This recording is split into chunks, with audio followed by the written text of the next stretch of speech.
It's सही है। Plant के लिप्स में रेस्पिरेशन कैसे होता है, पूजा बताइए।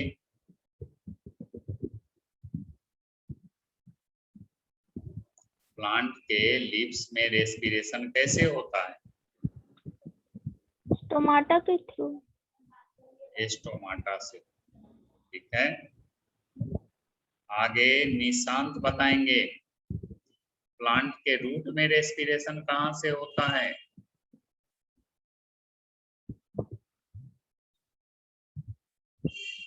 कैसे होता है जी निशांत? प्लांट के रूट में रेस्पिरेशन कैसे होता है?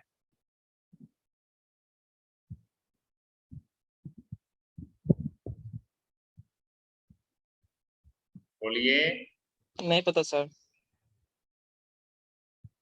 किसको पता है? निकिता, प्लांट के रूट में रेस्पिरेशन कैसे होता है?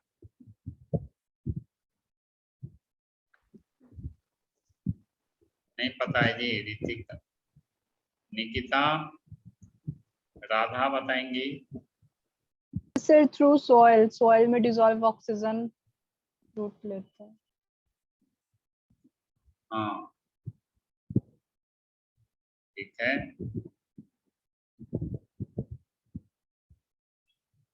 चलिए अच्छी बात है। इसके बाद आगे बताएंगे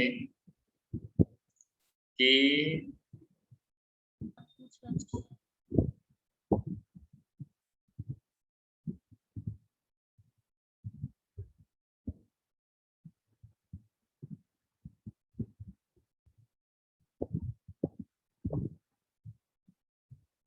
प्लांट में रेस्पिरेशन के बारे में तो पूछ लिए हैं। एनिमल का हो गया। यूनिसेलुलर ऑर्गेनिज्म का रेस्पिरेशन कैसे होगा? पूजा, यूनिसेलुलर ऑर्गेनिज्म में रेस्पिरेशन कैसे होता है बताइए।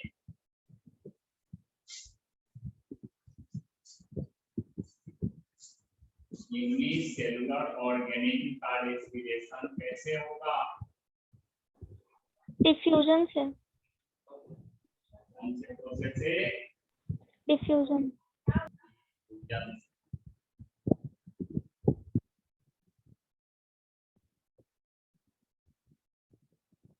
डिफ्यूजन प्रोसेस से रेस्पिरेशन, ठीक है।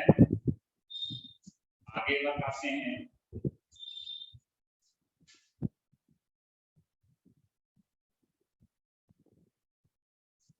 बाउंड्री किया हुआ बोर्ड पर दिख रहा है सभी को?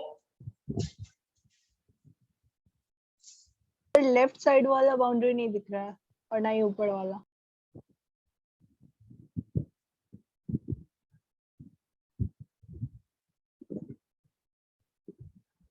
अब दिख रहा है।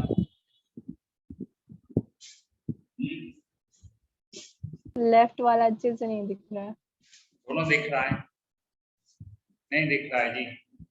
थोड़ा सा आगे पीछे करने पर गड़बड़ाता है। बस सही है। दिख रहा है आप? बोलो। ऊपर वाला नहीं दिख रहा है। अच्छा, ऊपर वाला में थोड़ा नीचे लिख देंगे, ऐसा क्या? ठीक ना? चलिए अब देखिए, ध्यान दीजिए। हम लोग पढ़ते हैं रेस्पिरेशन इन ह्यूमन बीइंग। क्या पढ़ेंगे? Respiration in human being.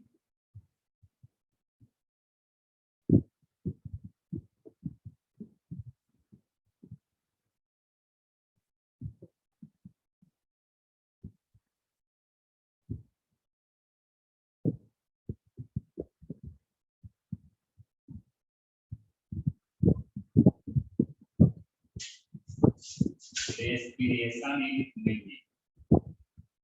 Human being में रेस्पिरेशन कैसे, इसको लेकर जाना।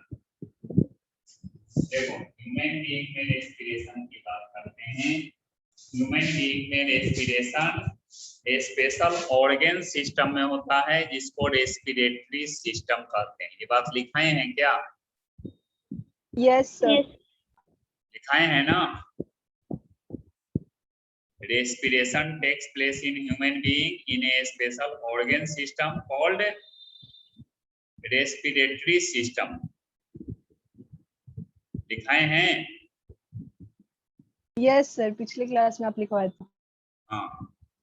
और ह्यूमन रेस्पिरेटरी सिस्टम की अगर बात करें तो ह्यूमन रेस्पिरेटरी सिस्टम में भी डिफरेंट पार्ट्स होते हैं. आज के क्लास में वही हम लोग पढ़ेंगे, parts of human respiratory system. Parts of human respiratory system. Human respiratory system के पार्ट्स.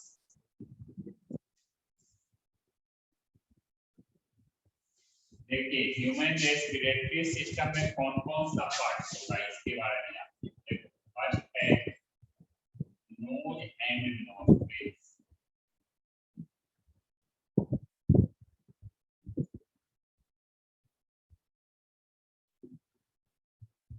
सेकेंड है nasal chamber or passage. nasal chamber और passage. थर्ड है pharynx.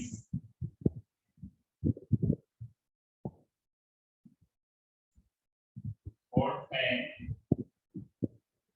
larynx. उसके बाद फिफ्थ है trachea. उसके बाद आता है bronchi, bronchioles.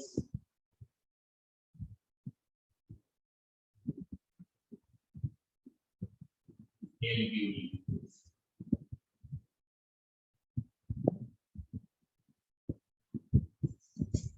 और सिक्स्थ है lungs. सेवेंथ है diaphragm.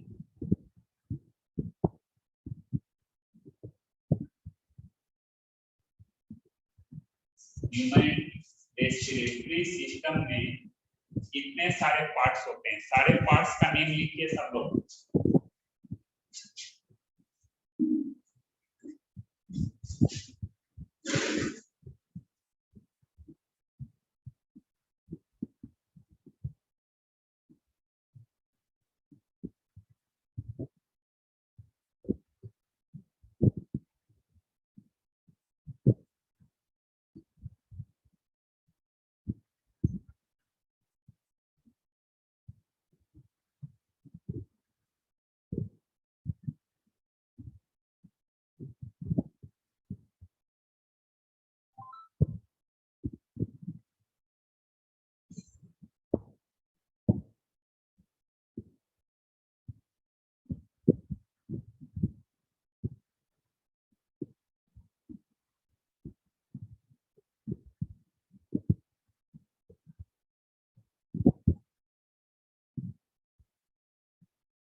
सर हो गया. सभी का हो गया जी? Yes, sir. Nishant, Yes, sir. Anish, Yes, sir. चलिए ठीक है.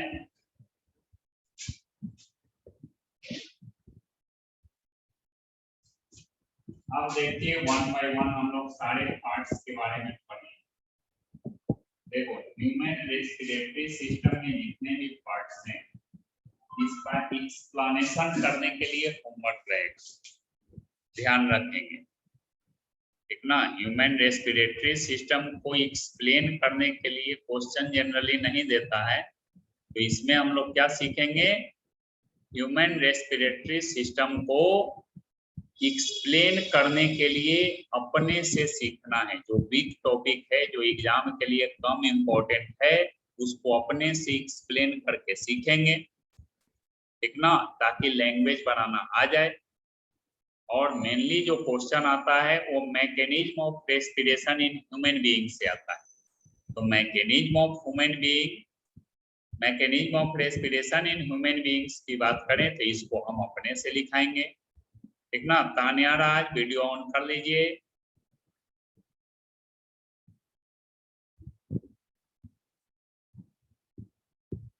हाँ ठीक है, चलिए तो आज के क्लास में हम लोग वही पढ़ने जा रहे हैं, पार्ट्स ऑफ रेस्पिरेटरी सिस्टम। ये तो बता दिया गया रेस्पिरेशन इन ह्यूमन बीइंग में कि ह्यूमन बीइंग में रेस्पिरेशन की प्रोसेस कहाँ होता है जी, एक स्पेशल ऑर्गन सिस्टम में होता है, जिसको क्या बोलते हैं, रेस्पिरेटरी सिस्टम, ठीक ना।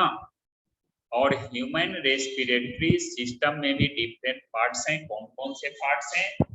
फर्स्ट पार्ट है नोज एंड नॉस्ट्रिल्स, सेकेंड है नेसल चैम्बर और नेसल पैसेज, जिसको हम लोग बोलते हैं। थर्ड है फेरिंक्स, फोर्थ है लैरिंक्स, फिफ्थ है ट्रैकिया, सिक्स्थ है लंग्स एंड सेवेंथ है डायफ्राम, ठीक ना। इतने सारे पार्ट्स ह्यूमन रेस्पिरेटरी सिस्टम में होते हैं। वन बाय वन हम लोग पढ़ते हैं सबके बारे में। देखो, ह्यूमन रेस्पिरेटरी सिस्टम की बात किया जाए तो ह्यूमन रेस्पिरेटरी सिस्टम नोज से शुरू होता है। कहां से शुरू होता है? इतना तो पता है, ह्यूमन रेस्पिरेटरी सिस्टम नोज से शुरू होता है, ठीक है, जो कि रेस्पिरेटरी सिस्टम का एक्सटर्नल पार्ट है, मॉर्फोलॉजिकल पार्ट है। ये ध्यान रखेंगे, क्वेश्चन आता है कभी कभी कि which is the morphological part. Morphological मतलब बाहर से दिखाई देने वाला, एक्सटर्नल स्ट्रक्चर जिसको बोलते हैं। Which is the morphological part of human respiratory system. तो क्या है जी, नोज। बाहर से क्या दिखता है? ह्यूमन रेस्पिरेटरी सिस्टम का कौन सा पार्ट दिखता है? नोज दिखता है? नहीं। तो नोज जो हुआ वो ह्यूमन रेस्पिरेटरी सिस्टम का मॉर्फोलॉजिकल पार्ट हो गया, एक्सटर्नल पार्ट हो गया, बाहर से दिखाई दे रहा है ना। तो ध्यान रखेंगे, nose human respiratory system nose से शुरू होता है, और ह्यूमन रेस्पिरेटरी सिस्टम का नोज क्या होता है, मॉर्फोलॉजिकल पार्ट यानी एक्सटर्नल पार्ट होता है। और ह्यूमन रेस्पिरेटरी सिस्टम के नोज में 2 होल्स होता है। कितना होल्स है जी कनिष्क?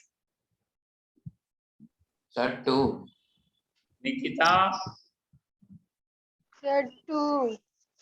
2 होल्स है। हाँ, ह्यूमन रेस्पिरेटरी सिस्टम के नोज में 2 होल्स होता है, उसको हम लोग क्या कहते हैं, नॉस्ट्रिल्स कहते हैं। क्या कहते हैं? नॉस्ट्रिल्स कहते हैं। इस नॉस्ट्रिल्स का क्या फंक्शन हो सकता है पूजा? सर ऑक्सीजन को इनहेलिंग और एक्सहेलिंग कार्बन डाइऑक्साइड को। हाँ, पढ़े हैं, ब्रीदिंग के बारे में पढ़े हैं पहले ना। ब्रीदिंग का 2 स्टेप्स होता है, इंस्पिरेशन एंड एक्सपिरेशन, यानी इनहेलेशन एंड एक्सहेलेशन। तो रेस्पिरेशन के लिए ऑक्सीजन गैस का इनहेलिंग होता है, और रेस्पिरेशन से प्रोड्यूस कार्बन डाइऑक्साइड का एक्सहेलिंग होता है। तो नोज का ये नॉस्ट्रिल्स किस लिए होता है? रेस्पिरेशन के लिए, ऑक्सीजन के इनहेलिंग के लिए, और रेस्पिरेशन से प्रोड्यूस कार्बन डाइऑक्साइड के एक्सहेलिंग के लिए ये नॉस्ट्रिल्स होता है। आई बात समझ में? उसके बाद ये नॉस्ट्रिल पीछे की ओर, देखिए नॉस्ट्रिल्स की अगर बात करें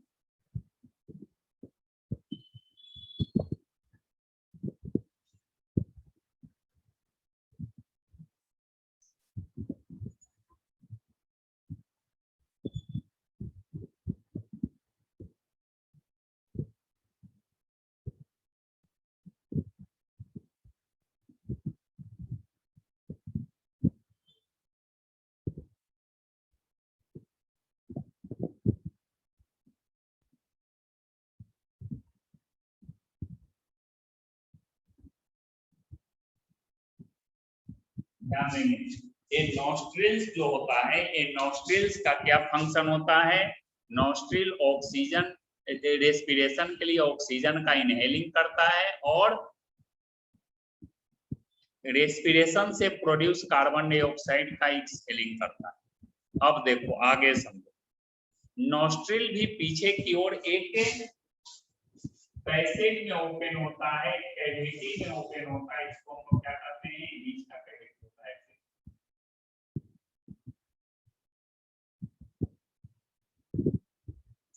देखिए, तो एक नॉस्ट्रिल भी पीछे की ओर एक कैविटी में ओपन होता है, इसको हम लोग क्या बोलते हैं? Nasal passage. क्या बोलेंगे? Nasal passage. ये क्या हो गया जी? नॉस्ट्रिल्स हो गया।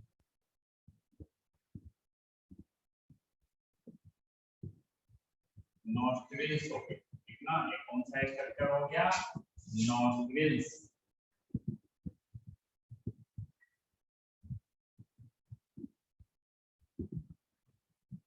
नॉस्ट्रिल पीछे की ओर जिस पैसेज में ओपन हुआ उसको हम लोग किस नाम से जानेंगे?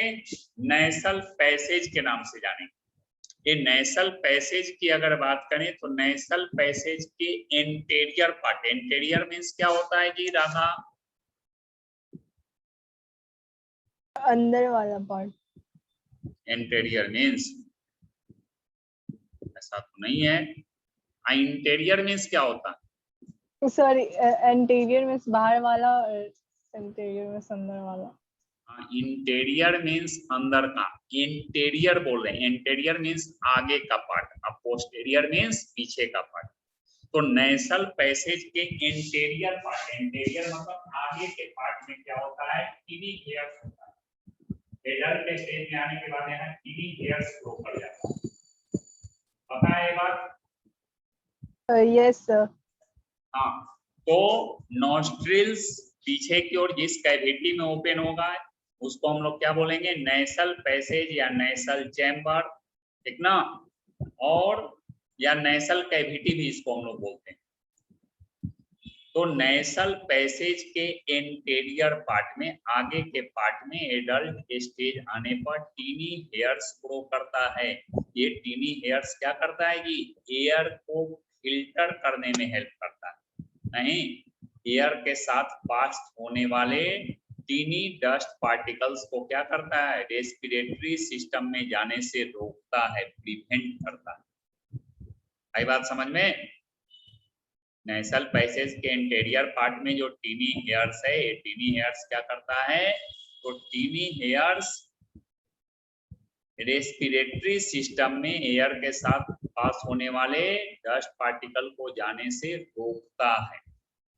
और यही नेसल पैसेज के पोस्टीरियर पार्ट मतलब पीछे के पार्ट, यहाँ पीछे के पार्ट के लोअर पार्ट में क्या होता है कि एक तरह का मेम्ब्रेन होता है, इसको हम लोग बोलते हैं क्या? Mucus membrane. कौन सी मेम्ब्रेन बोलते हैं? Mucus membrane. ये म्यूकस मेम्ब्रेन एयर के साथ पास होने वाले tiniest dust particles and microbes को, टीनिएस्ट डस्ट पार्टिकल को रोकता है और माइक्रोब्स को इनएक्टिव भी करता है, ठीक ना? नेसल पैसेज के पोस्टीरियर पार्ट के लोअर पोर्शन में कौन सी मेम्ब्रेन होता है? म्यूकस मेम्ब्रेन, जो म्यूकस नाम के स्टिकी सब्सटेंस को सीक्रेट करता है। स्टिकी यानी चिपचिपा सब्सटेंस को सीक्रेट करता है। इस म्यूकस का भी अपना फंक्शन है। क्या फंक्शन है? ये म्यूकस क्या काम करता है? तो म्यूकस एयर के साथ पास होने वाले टीनिएस्ट डस्ट पार्टिकल्स को स्टिक कर लेता है, अपना में चिपका लेता है और रेस्पिरेटरी सिस्टम में जाने से रोकता है। या एयर के साथ पास होने वाले माइक्रोब्स, जर्म्स जो होते हैं, हार्मफुल जर्म्स, उसको भी इनएक्टिव करने का काम करता है। आई बात समझ में? अब देखिए आगे, नेसल पैसेज पीछे की ओर जिस ट्यूबुलर स्ट्रक्चर में ओपन होते हैं इसको हम लोग बोलते हैं फेरिंग्स। क्या बोलते हैं? फेरिंग्स। इस फेरिंग्स का क्या काम है? संजना बताएगी। It is common passage of food and wind. यह एक कॉमन पैसेज है फेरिंग्स, ठीक ना। ये फेरिंग्स करता क्या है कि फूड एंड वाटर दोनों को पास कराता है। उसके देखो नोज के जस्ट नीचे क्या होगा, ओरल कैविटी होगा, माउथ का भी कैविटी होगा, नहीं होगा, माउथ की भी कैविटी होता है, माउथ कैविटी भी आकर कहाँ ओपन होता है, इस फेरिंग्स में। तो फेरिंग्स जो है कॉमन पैसेज होता है जो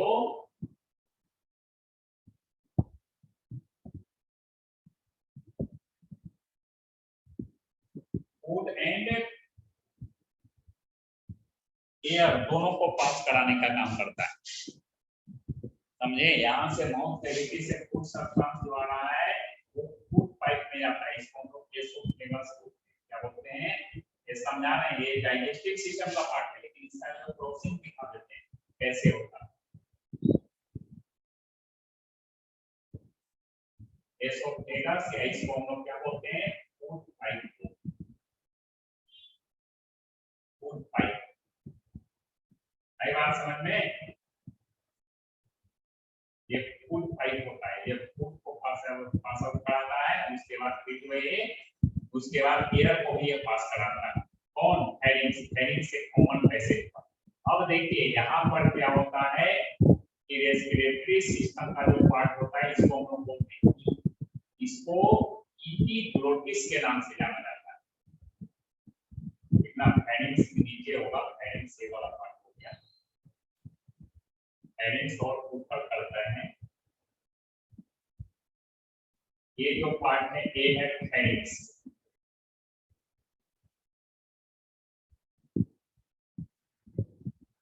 फेरिंग्स, फेरिंग्स के बाद यहाँ पर क्या हो गया, ये जो पार्ट हुआ रेस्पिरेटरी सिस्टम का, उसके नीचे वो होता है एपिग्लोटिस,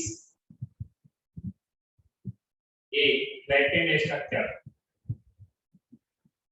फैला हुआ जो स्ट्रक्चर है इसका नाम है एपिग्लोटिस। क्या नाम है,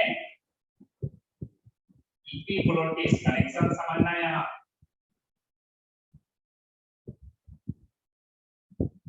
एपिग्लोटिस। उसके नीचे का जो ये होल हुआ इसका नाम है ग्लोटिस। जिस नाम से जानेंगे इसको, ग्लोटिस के नाम से जानेंगे।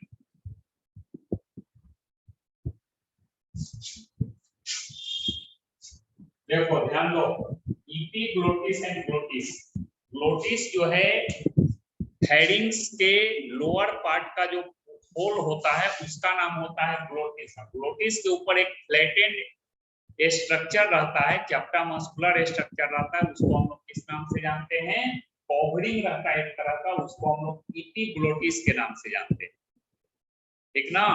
एपिग्लोटिस शुरू में क्या रहता है कि ये ओपन रहता है, ऐसे रहता है, एपिग्लोटिस इस तरह से रहता है, कितना ऐसे रहता है एपिग्लोटिस।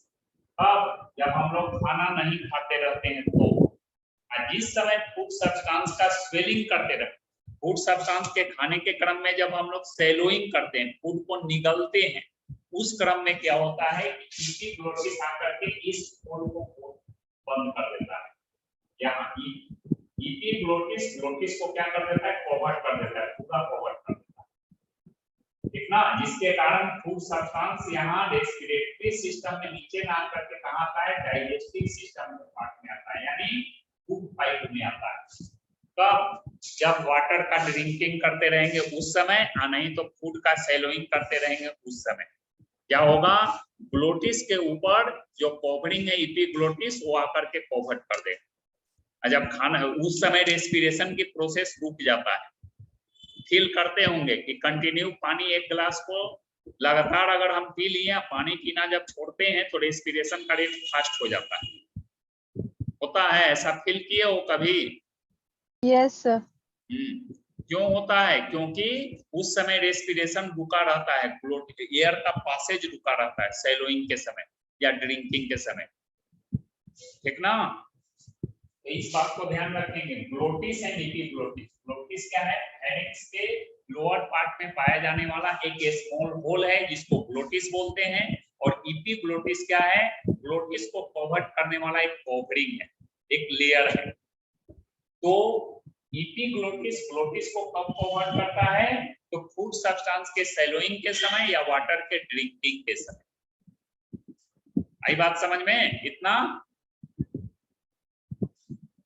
इतना तक में किसी को कोई प्रॉब्लम है?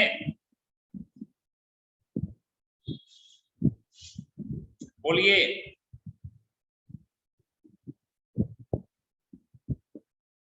No sir. प्रॉब्लम नहीं ना किसी को? अब आगे हम लोग बढ़ते हैं। अगला, अब देखिए ये जो होता है, अब आगे हेडिंग्स के नीचे क्या होता है? स्वेलिंग ट्यूबुलर स्ट्रक्चर होता है, खुला हुआ ट्यूबुलर स्ट्रक्चर होता है। आई बात समझ में? इसको हम लोग लैरिंग्स बोलते हैं। हेडिंग्स के नीचे कौन सा पार्ट होता है जी? लैरिंग्स, स्वेलिंग स्ट्रक्चर होता है। ये बाहर की ओर जो है ह्यूमन बीइंग के मेल में जो है यानी ज्यादा बाहर निकल जाता है, जिसको एडम्स एप्पल के नाम से जाना जाता है। ये मेल सेक्सुअल कैरेक्टर्स भी है, रिप्रोडक्शन चैप्टर में पढ़ेंगे सेकेंडरी सेक्सुअल कैरेक्टर्स। गर्ल्स लोगों में लैरिंग्स बाहर नहीं आता है, लेकिन बॉयज लोग का आ जाता है, ठीक ना? तो यही होता है लैरिंग्स। हेडिंग्स जो है नीचे की ओर जिस स्वेलिंग ट्यूबुलर स्ट्रक्चर में ओपन होता है, इसको किस नाम से जानते हैं? लैरिंग्स के नाम से जानते हैं। लैरिंग्स में 2 फ्लैटेंड लेयर का स्ट्रक्चर होता है, ठीक ना? वही वाइब्रेट जब करता है, ऐसे पढ़े होंगे, इसमें साउंड चैप्टर में पढ़ेंगे तो वहां पर फिर जो है इसको बताया जाएगा वॉइस का प्रोडक्शन कैसे होता है। तो ये लैरिंग्स जो होता है, लैरिंग्स में फ्लैटेंड इंटरनल पार्ट में जो फ्लैटेंड स्ट्रक्चर होता है, वही जो है वाइब्रेट करता है, तो वहां से साउंड प्रोड्यूस होता है, जिसकी वजह से हम लोग स्पीक कर पाते हैं, बोल पाते हैं, ठीक ना? वो साउंड बाहर आता है बोलने के क्रम में। तो लैरिंग से कहीं ना कहीं वॉइस प्रोड्यूस होता है, इसलिए इसको हम लोग और किस नाम से जानते हैं? वॉइस बॉक्स के नाम से भी जानते हैं। लैरिंग्स को किस नाम से जाना जाता है जी? वॉइस बॉक्स के नाम से भी जाना जाता है। समझे? हेडिंग्स नीचे की ओर जिस स्वेलिंग ट्यूबुलर स्ट्रक्चर में ओपन होता है उसको हम लोग लैरिंग्स कहते हैं, और ये लैरिंग्स क्या करता है? वॉइस का प्रोडक्शन करता है, इसलिए वॉइस प्रोड्यूसिंग स्ट्रक्चर होता है, इसीलिए इसको वॉइस बॉक्स के नाम से भी जाना गया है। अब आगे हम लोग को पढ़ना है, लैरिंग्स के जस्ट नीचे कौन सा पार्ट होता है जी? लैरिंग्स के बाद क्या होता है कि लैरिंग्स पीछे की ओर व्हाइट ट्यूबुलर स्ट्रक्चर में ओपन होता है, जिसको हम लोग ट्रैकिया कहते हैं। क्या कहते हैं? ट्रैकिया, या इसी को विंड पाइप के नाम से जाना गया है। कौन सी पाइप है ये? Wind pipe. लैरिंग्स नीचे की ओर जिस white tubular structure, white and soft tubular structure में ओपन होता है, इसको हम लोग क्या बोलते हैं? ट्रैकिया कहते हैं। ट्रैकिया को विंड पाइप के नाम से, जैसे एसोफेगस को बायोलॉजी के टर्म में फूड पाइप जो है वो एसोफेगस के नाम से जाना जाता है, कॉमन टर्म में जो है फूड पाइप का। उसी तरह फिर जो है बायोलॉजी के टर्म में ट्यूब का नाम है ट्रैकिया, इसको हम लोग सिंपल लैंग्वेज में और किस नाम से जानते हैं? विंड पाइप के नाम से जानते हैं। अब देखो ट्रैकिया की बात करें तो ट्रैकिया जो है वो कार्टिलेज के बने हुए रिंग से कवर्ड होता है, घिरा होता है।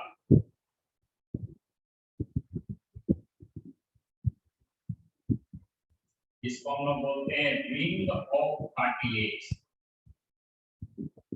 Ring of cartilage.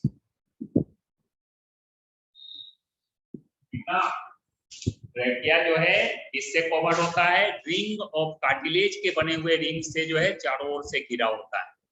यही कारण है कि इसमें एयर न रहने पर भी ये कोलैप्स नहीं होता है। क्वेश्चन आता है एनसीईआरटी बुक में दिया हुआ है, व्हाई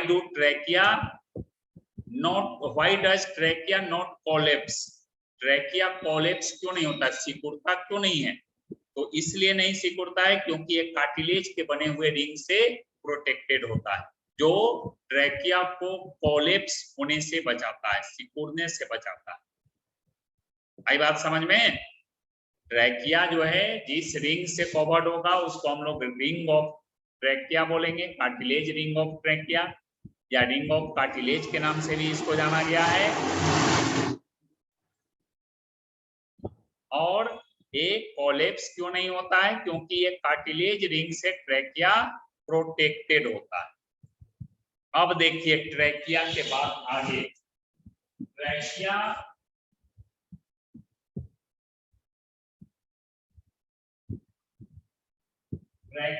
टू पार्ट्स में डिवाइड होता है। ट्रैकिया कितने पार्ट में डिवाइड होगा? ये 2 पार्ट्स में डिवाइड हो जाता है और लंग्स में इंटर करता है, जिसको हम लोग ब्रोंकी के नाम से जानते हैं। ट्रैकिया जब 2 पार्ट्स में डिवाइड होकर के लंग्स में इंटर कर जाए तो इस पार्ट्स को किस नाम से जानेंगे?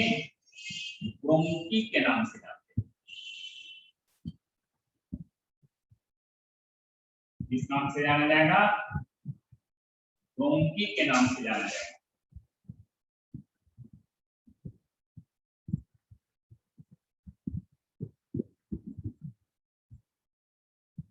उसके बाद आप देखिए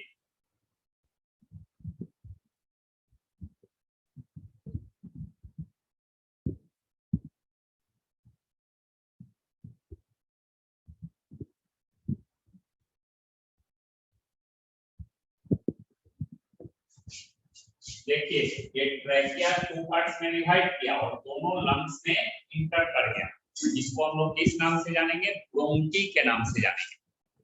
अब ब्रोंकी की भी बात करते हैं। ब्रोंकी भी लंग्स में इंटर करने के बाद एक कई पार्ट्स में डिवाइड होता है, ध्यान दें।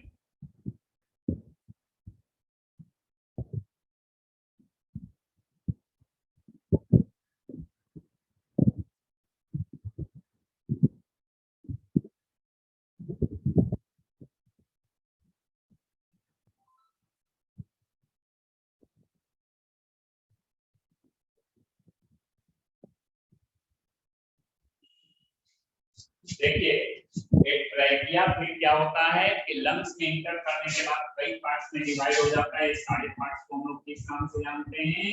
ब्रोंकियोल्स के नाम से जानते हैं।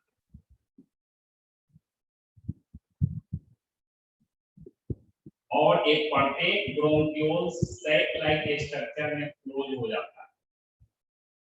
इस सैक लाइक स्ट्रक्चर को किस नाम से जानते हैं? एल्वियोली के नाम से।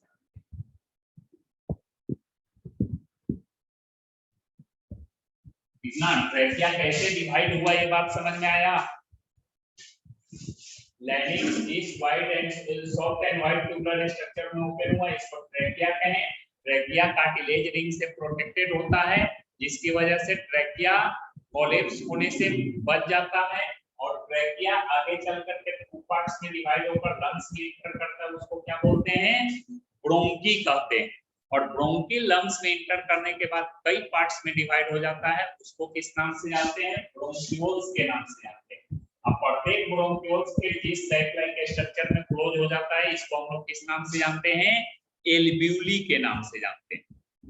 ट्रैकिया कैसे कैसे डिवाइड हुआ ये बात समझ में आ गया सभी को? बोलिए।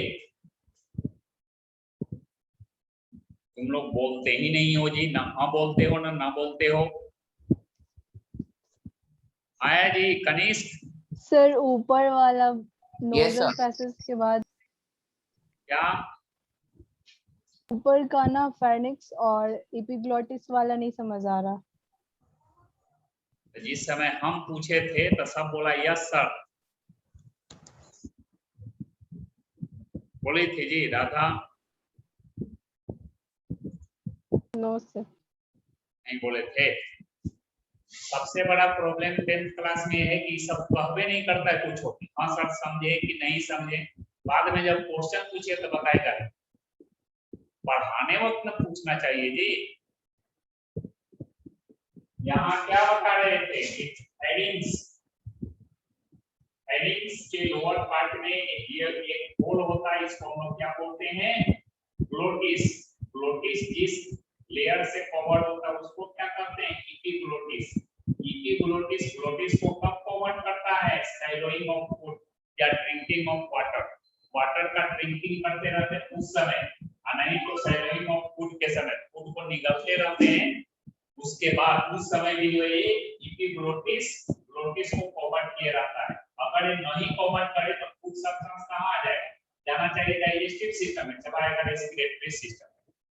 कभी कभी ऐसा होता भी है फूड सब्सटेंस डाइजेस्टिव सिस्टम के फूड पाइप और एसोफेगस से न जाकर रेस्पिरेटरी सिस्टम में आने लगता है, तो उस दौरान हम लोग को क्या आता है, हिपिंग कफ आता है, हिचकी आता है।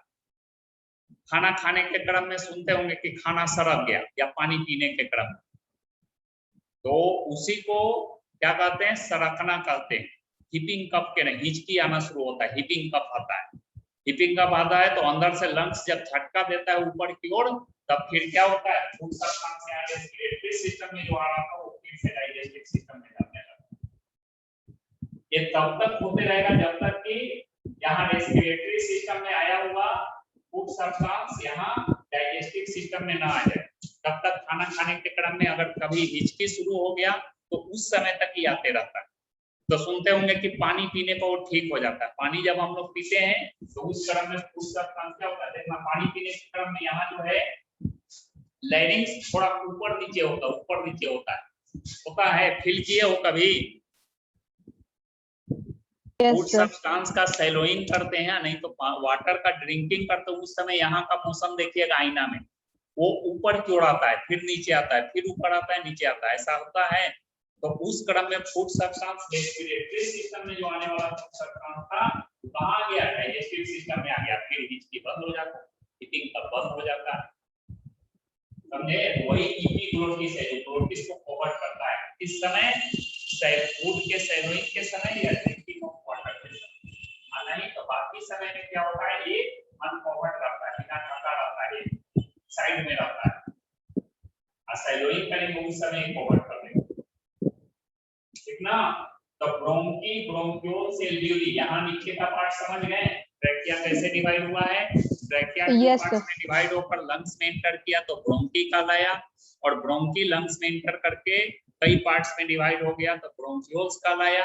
ब्रोंक्यूल्स फिर जो है जिस सैक लाइक स्ट्रक्चर में क्लोज हो गया, एल्वियोली कहलाया। अगला है लंग्स। तो ह्यूमन रेस्पिरेटरी सिस्टम का ब्रीदिंग ऑर्गन क्या होता है, लंग्स होता है।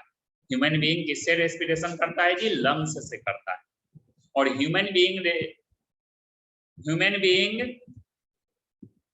रेस्पिरेशन, ह्यूमन बीइंग में रेस्पिरेशन के लिए 1 पेयर लंग्स होता है। ब्रीदिंग ऑर्गन के रूप में कितना लंग्स होता है, 1 पेयर। लंग्स का नंबर कितना है, 2 है, जो सॉफ्ट मस्कुलर स्ट्रक्चर होता है।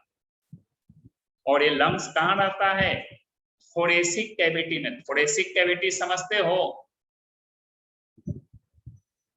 हम लोग के माउथ के अंदर जो कैविटी है उसको क्या कहते हैं, माउथ कैविटी कहते हैं जी। माउथ के अंदर के कैविटी को माउथ कैविटी कहते हैं, या ओरल कैविटी या बकल कैविटी। नोज के अंदर का जो कैविटी होता है उसको नेसल कैविटी या नेसल चैम्बर या नेसल पैसेज।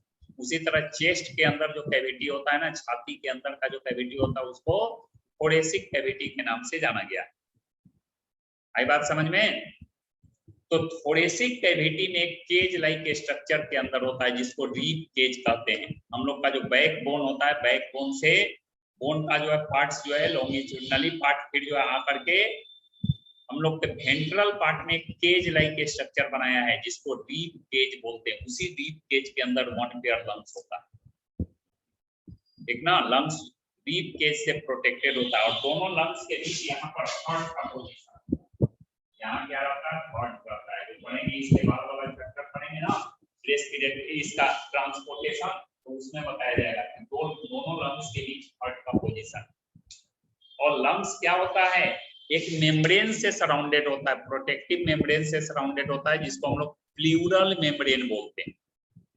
लंग्स जिस मेम्ब्रेन से सराउंडेड होता है उसको किस नाम से जानते हैं, प्लूरल मेम्ब्रेन के नाम से जानते हैं। और लंग्स के अंदर क्या होता है जी, ब्रोंकी होता है, ब्रोंक्यूल्स होता है, एल्वियोली होता है। और इसी एल्वियोली के चारों ओर ब्लड कैपिलरीज का डेंस नेटवर्क होता है जिसमें ब्लड सर्कुलेट करते रहता है। पूरा एल्वियोली जो है एकदम नेट लाइक ब्लड कैपिलरीज से जो है घिरा रहता है, जाल की तरह एकदम चारों ओर से एल्वियोली घिरा रहता है। और उस ब्लड कैपिलरीज के अंदर ही क्या होता है, ब्लड सर्कुलेट करते रहता है, जिससे ब्लड का हीमोग्लोबिन रेस्पिरेशन के लिए ऑक्सीजन एब्जॉर्ब करता है एल्वियोली से,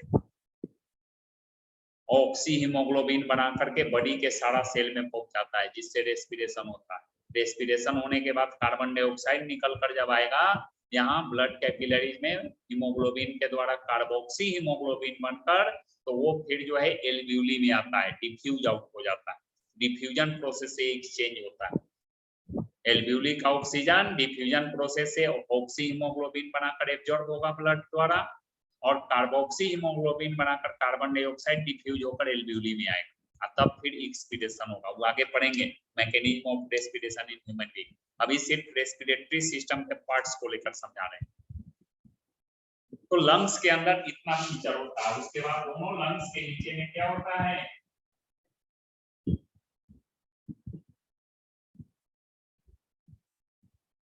तीन मस्कुलर स्ट्रक्चर होता है। इसको किस नाम से जानते हैं,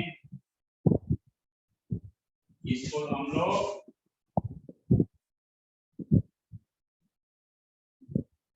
डायफ्राम के नाम से जानते हैं। कौन सा स्ट्रक्चर है ये, डायफ्राम। ये डायफ्राम क्या काम करता है, लंग्स का कंट्रैक्शन एंड रिलैक्सेशन करता है।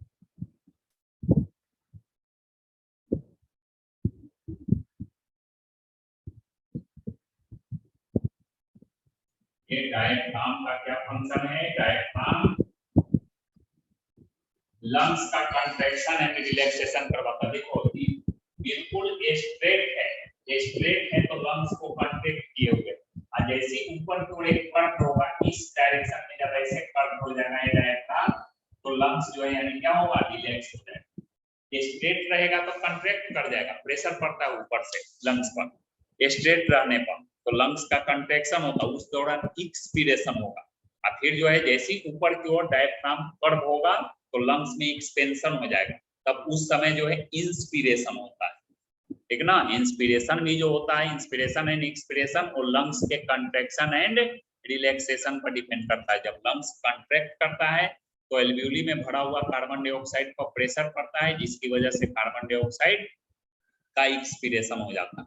और लंग्स में जब रिलैक्सेशन होता है, लंग्स जब फैलता है तो प्रेशर घटता है, तो उस दौरान ऑक्सीजन गैस रेस्पिरेटरी सिस्टम में इंटर करते हुए लंग्स में आता है। डायफ्राम का ये काम है, लंग्स का कंट्रैक्शन एंड रिलैक्सेशन करना, समझे। तो ये है रेस्पिरेटरी सिस्टम के डिफरेंट पार्ट्स। इसके मैकेनिज्म की अगर बात करें, ह्यूमन बीइंग में रेस्पिरेशन की प्रोसेस कैसे होता है, इस चीज को लेकर के हम लोग अगले क्लास में पढ़ेंगे, mechanism of respiration in human being. तब तक इसको एक्सप्लेन करके सब लोग लाइएगा, जो बताए हैं इंफॉर्मेशन जितना दिए हैं उसके बेसिस पर। क्वेश्चन लिख लीजिए, क्वेश्चन लिखिए, explain the different parts of human respiratory system. Explain the different parts of human respiratory system.